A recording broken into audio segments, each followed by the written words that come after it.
This life is a scale from your birth. Fly away from it, and the snake is at my feet.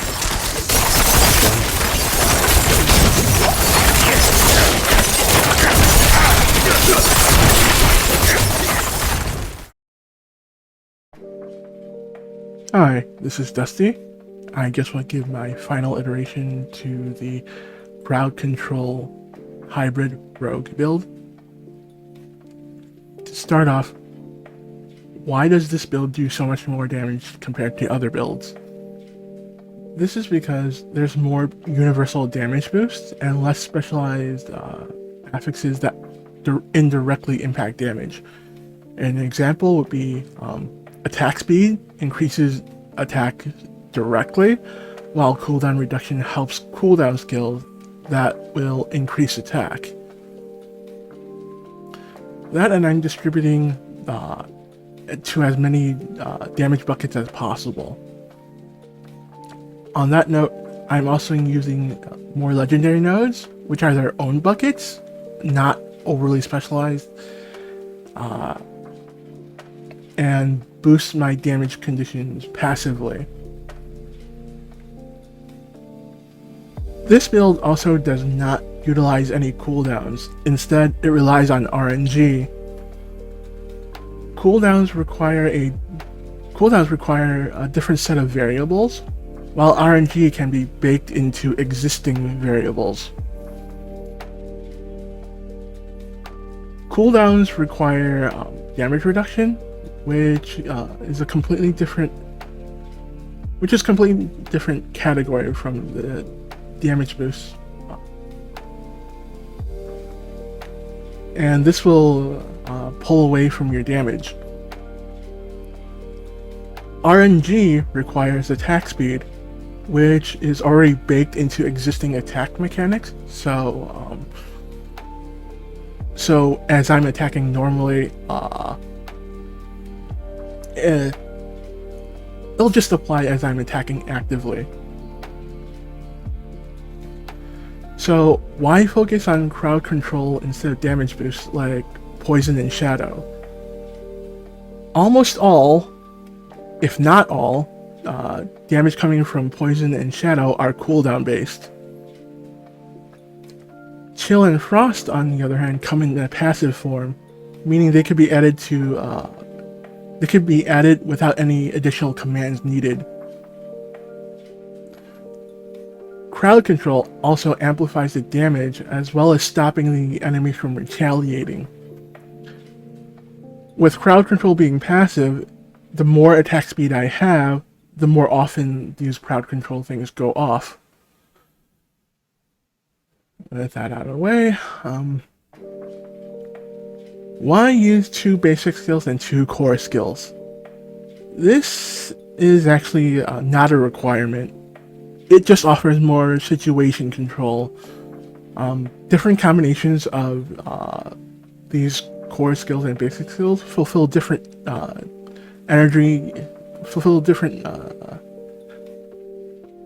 solutions to different problems.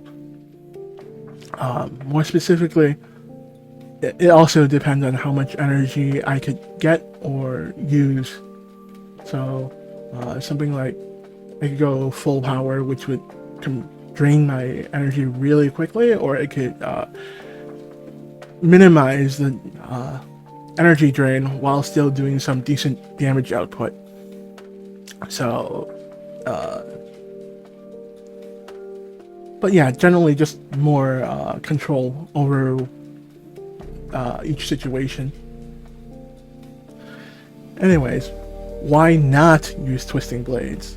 That's because it's overkill for trash mobs, and against elite mobs against elite mobs specifically, it doesn't do enough damage on its own and needs outside support to actually do some decent damage.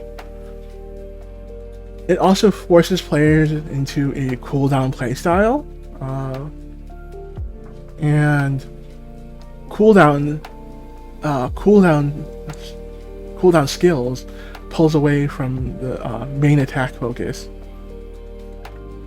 And in the end, the Twisting Blade builds usually end up being one-trick ponies. So I don't like playing as one-trick pony.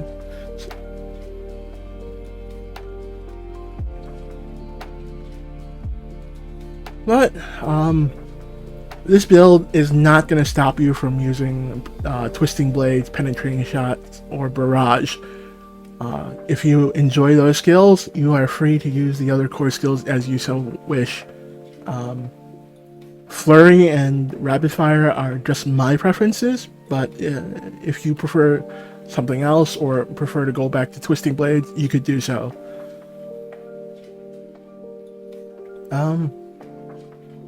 However, I do highly recommend that you stack a Marksman skill and a Cutthroat skill.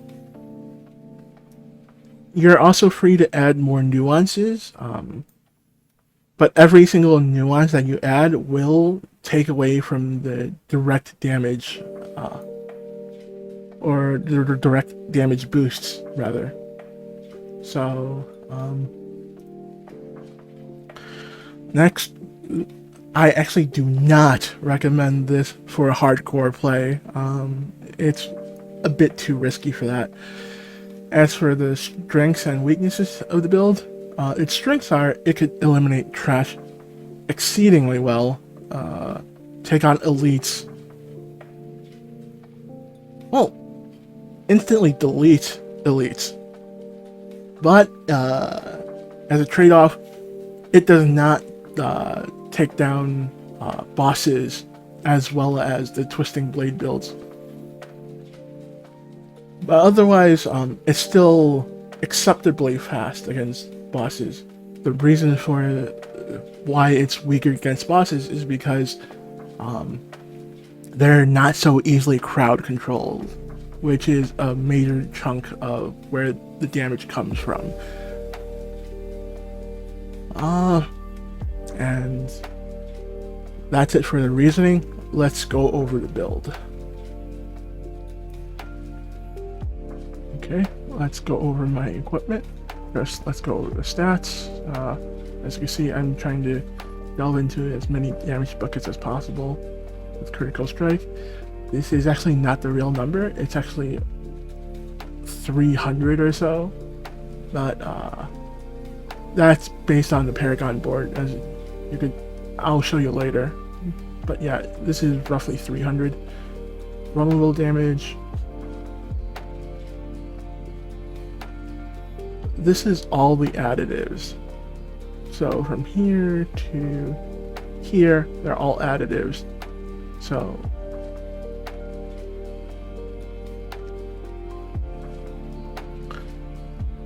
damage versus elites, very good number. But yeah, all my pieces of gear are attack oriented. Like, even my dexterity is high enough to almost increase my skill damage by 90%. So even dexterity is considered in this build. So, oh, and intelligence increases your crit chance. So, okay. Here's the helmet. As you can see, 3 damage influencing affixes. Same here, 4 damage influencing affixes. Crossbow. This is the haunted crossbow. That's why there's only 3 affixes on this. But as a trade-off, it has a higher item level, so it does higher base damage. The sword. 4 damage affixes. Same here. Same for the rings. And same for the amulet. The only 3 pieces that aren't fully damage affixed are the uniques, which is the Frostburn, the Temerity, and the Penitent Greaves. So if you're going to add particular nuances to the build, like cooldown reduction, it's going to, on average, decrease your damage out, decrease some damage aspects by 15 to 20% on average. So there's that. As for my defense-oriented gear that I use for climbing the tower, or climbing the nightmare dungeons, it's the armor, which is 4 defensive stats, which is a lot of damage reduction. And same for the amulet. Alright. As for the affixes, for my defense, let's go over my defensive affixes first. For this, basic skills grant 20%, and this grants roughly 36% for crowd-controlled enemies. So total, this is roughly 56%, and I can achieve this by throwing a puncture. So off the gate with the legendary aspects alone, that's already 56%. Then we have 13.9% off close enemies, 6.4% normally div, and then a further 38.3% while I'm injured. So the last bit of health is going to be a lot tankier. Same for this. Not the best, but it helps. More damage reduction. And yeah, just more damage reduction. Further into the Paragon boards, I get damage reduction from slow enemies, which I can get from puncture. As you can see, puncture, as long as I apply a critical hit, based on the description, critical strikes will always slow. So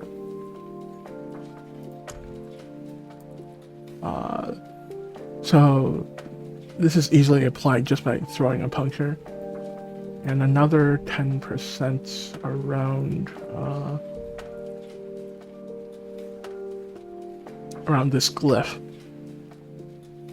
Physical damage reduction off vulnerable enemies, which is pretty much always. So yeah, lots of damage reduction based on these 2 pieces of equipment and what I have set up on the Paragon board. As for the other affixes, this applies a daze, which is a CC. This helps you spread the crowd control. This is another crowd control, and this is also another form of crowd control. So these 4 things will influence your crowd control prowess. This is more defense. I think many builds rely on these pants. Honestly, they're just that good.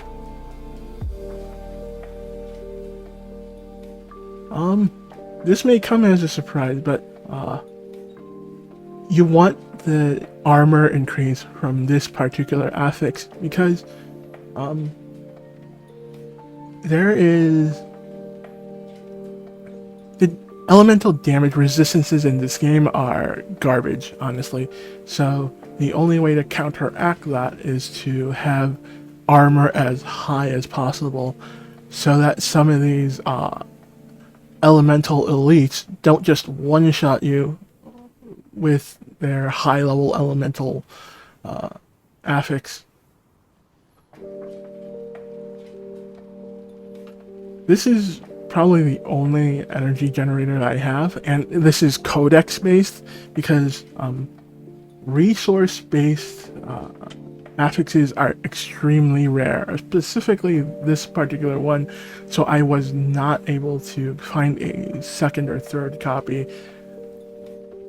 That being said, that's why this is only the codex level of resource restored off killing a vulnerable opponent. I wish it was higher, but that's gonna take time. And this is to improve my crit chance, which up to 9%. Very important, because as it stands, my crit chance is 42%, so this will put it above 50%, and this will, since my rapid fire can also go up another 25%, so my rapid fire has up to a 76% chance to crit, which is very good. Since I'm speed based, using my core skill will make my speed go up by 50%. With close quarter combat, that's 70%. If I'm below 50% energy, that's another 15% there, so 85% speed boost. My basic attacks go even faster with an additional 13.8%, so 99%, close to 99%, and almost 30% here. So my basic attacks are at 128% attack speed, roughly.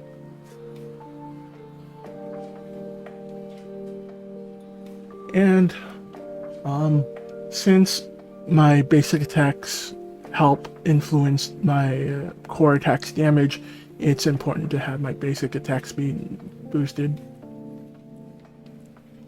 Then we have Flurry. I mean, the 15% is nice, but you could use the 8% too if you're... And that'll be fine. The damage loss is... well, it is a somewhat big damage loss, but it's not...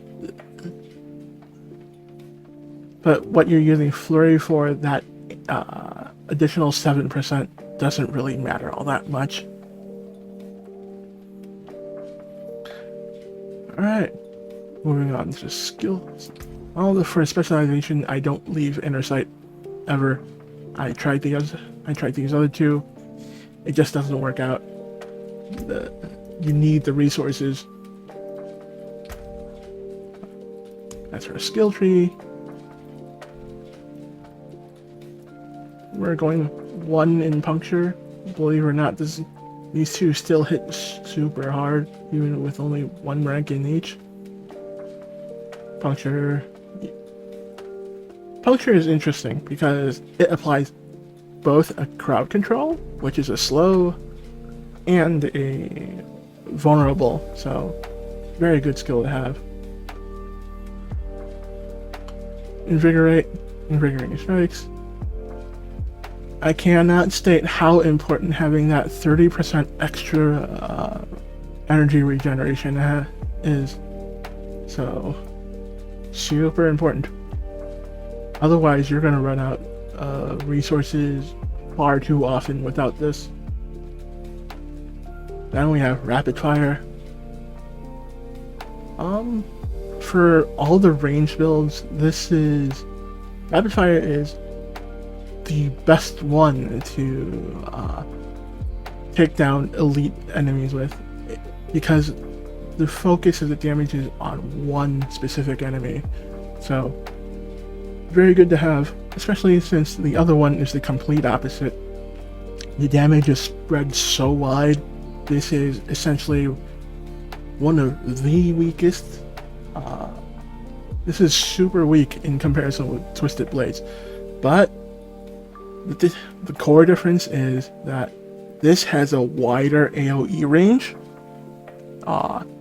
is faster, has faster attacks off the gate.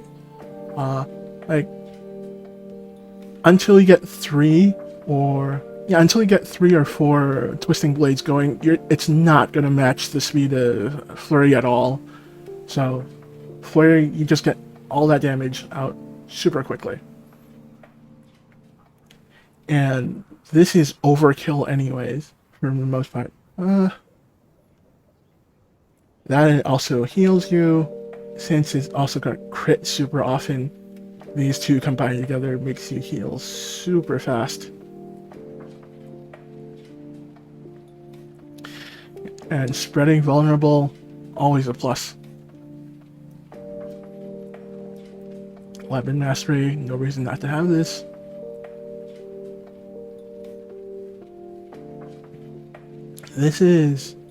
These two are optional, but they're nice to have. You get 4% extra critical strike chance on enemies that are knocked down, and you could knock down opponents that are dazed for 1.5 seconds. If you can remove this if you want to add more nuance to your build. Then we have concealment. Why concealment instead of shadow step? Concealment you could use without a target on the screen. So it's true that you could use this to break out of crowd control.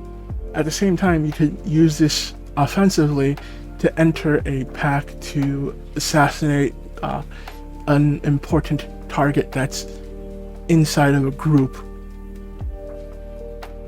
Like if an elite is somehow blocking your path to a damage reduction aura opponent. So you'd use this, sneak around the back, and then take care of this damage reduction aura guy. Here, since I'm using Penitent Greaves and the Frostburn, this is significantly a lot more damage. That if you don't have this, well, the CC won't hurt as much, but but with this, you're gonna do quite a lot of damage.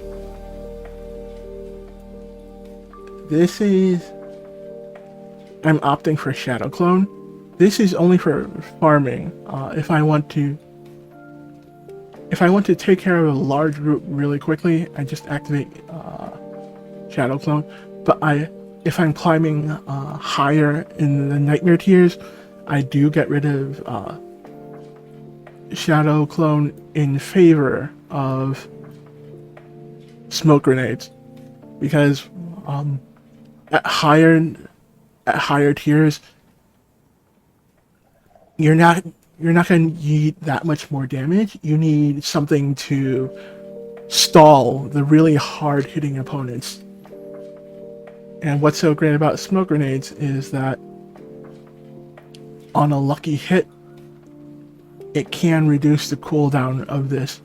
So if I hit a particularly difficult or an elite that has a lot of HP, the cooldown is going to come back very quickly. So Shadow Clone for normal farming, Smoke Grenade for higher Nightmare dungeons.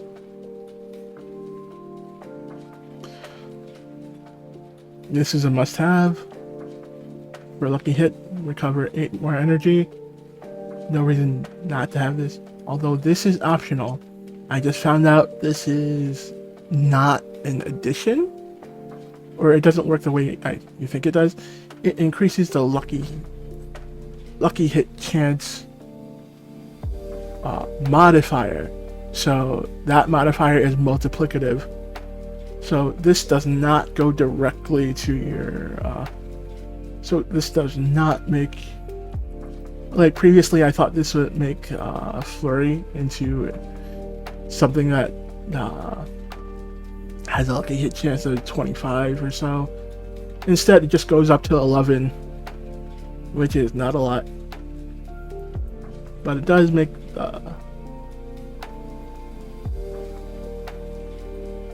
puncture go up to 40%.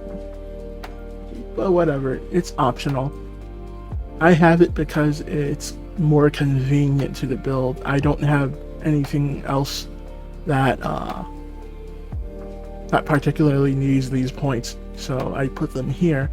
So if you want to add additional nuance to your build, you might want to remove these 3 points and these 3 points.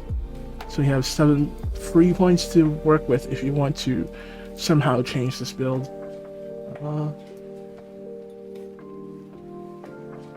Or even more points if you want to narrow down the core skills and possibly only use one of these. I don't recommend it, but it's up to you if you want to add nuance. Everyone has their own style. Adrenaline Rush, no reason to never have this. You need as much energy regeneration as you can possibly get. And this is more bonus speed, but it will increase your attack speed when you're below 50%. So it'll help you with getting more lucky hits to generate more energy the lower your energy goes. Close quarter combat. You get Marksman will increase by 10%, Cutthroat would increase by 10%. So that's a 20% attack speed increase for 8 seconds. And it refreshes every time you use one of your 2 attack skills. And while they're both active, it increases the crowd control, increases damage against crowd control enemies by 20%. So always a plus. Very powerful. Alright, that's it for the skill tree. The Paragon Board. Here's the base. Here's the baseboard. I'm running crowd control damage here. I used to put this in the crowd control tree, but I put something else there that's much more important. That's because crowd control enemies, damage against crowd control enemies is a additive, is in the additive damage bucket. So you don't need too much of the additives. This is the exploit weakness tree. There's a lot of good damage nodes here, which includes vulnerable damage, damage versus elites,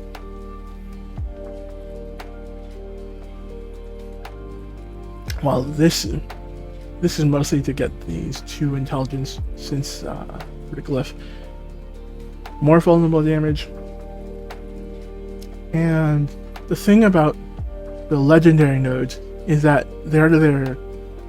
they are completely separate from the damage bucket. So when it says you deal 15% more damage to vulnerable opponents, that doesn't add to the vulnerable damage bucket. Like, it doesn't, like, this damage and that 15% are completely separate. So that makes this particular legendary node extremely powerful. Following this board, leveling is the Chief Shot board, which is crowd control based. So a lot of crowd control damage here. So 30%, 30%, another 30%. And again, since this is a legendary node, this is completely separate. This is a completely separate bucket. So as long as there's 5 crowd controlled enemies around you, which should be simple. If you run into the middle of a pack, you do 25% more damage, which is nuts. I'll go over the glyphs in a bit. This is the Cunning Stratagem tree. This is for more core skill damage. As you can see, more core skill damage. Lots of it. There's nothing else on this board that's all that great. I mean, there's more for basic damage, but I'm not so sure I want to add more to basic damage. It's already plenty high as it is. Like, I got 52% just off these 2 nodes alone, so no need to boost it more. And then this is the Tricks of the Trade tree. Alright. Again, since this is a legendary node, this is its own bucket. So as long as you're alternating your cutthroat and marksman skill, you're gonna always have that plus 25% more damage. So 3 major damage buckets that's completely separated from your stats. Very powerful stuff. As for why I placed the glyphs where they are, crowd controlled, again, additive bucket. Not all that important to get this super high. This is the critical strike damage for core skills. This is the reason why I said my critical strike damage is actually a lot higher than the 200% on the stat page, because that does not include the critical strike damage from this. That and critically striking opponents restores 12% of the energy cost. So as long as I crit with something like the more I crit, the less the cost, less the skill cost, which is very important to use Flurry on a larger amount of enemies that attacks each enemy up to 4 times.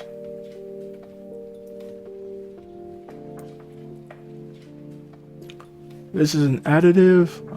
I have this here because there's a lot of decks on this particular board. This is the crowd control board. Like, even this is a dex node. So as you can see, there's up to 75 decks on this particular area. So up to 99% damage for an addition node. Powerful, but not that powerful. Vulnerable damage, the exploit node. A lot of vulnerable damage here. I mean, it looks like a small percentage, but since this is its own unique bucket, this is actually very high in comparison to the additives. Like, this 38.8% is far more important than the 99%. And it's almost equal. Well, unless this hits 148% or something like that, this is roughly this is the vulnerable damage equal. So, but yeah, I placed those glyphs there for maximum effect. Right, this tree, more close damage. This is armor, well, plus 72% to elites. This is mostly thanks to this particular glyph. This improves the rare nodes that this is next to. Mostly because I cannot fill out I ran out of Paragon points to fill out these trees, so this particular node is very useful by enhancing these two rare nodes. This is so I could survive. I'll take less elemental damage. And this is so I could do much more damage to elites. And that's it for the Paragon board. Let's go over to demonstrations next.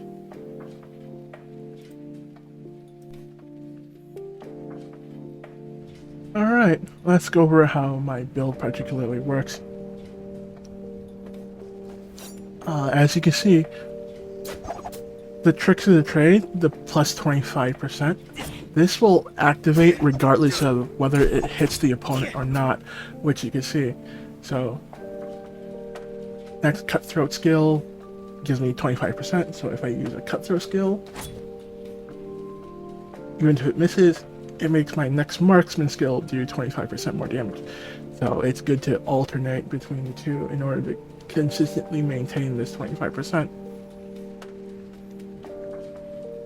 Okay, let's get into damage. And even with my basic attacks, it's going to be really high.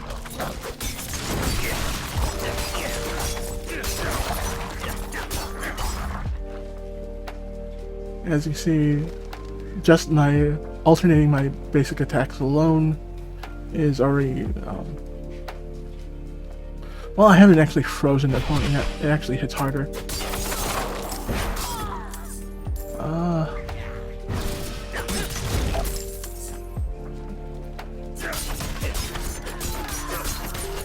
Well, whatever.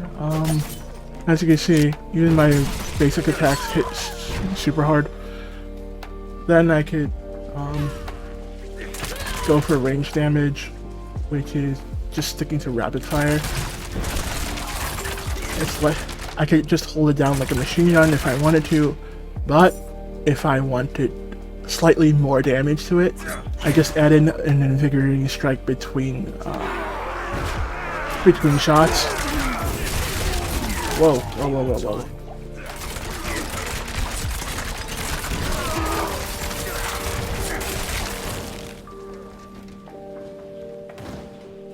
Then we have a cost-effective AoE pass-through. Basically, that means I'm using invigorating strikes between the flurries in order to have major energy recovery with each attack. Or I could go for the high-powered version, which is I'm not even going to alternate between attacks. It just goes faster. Since I'm not going to bother with Invigorating Strike if I need the damage output. Then we could go full power, which is full power. Let's see, which is basically I'm holding flurry and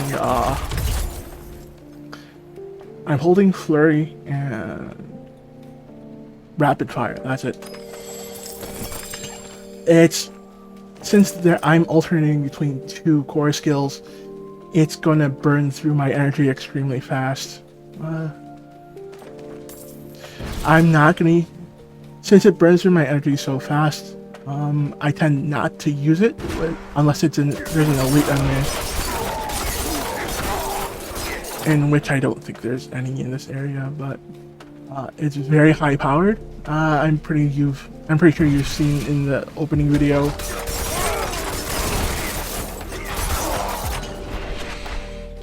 But yeah, that's basically how this build is mostly used. Anyways, that's all I have for the video. Anyways, thanks for watching. I'll see you guys next time.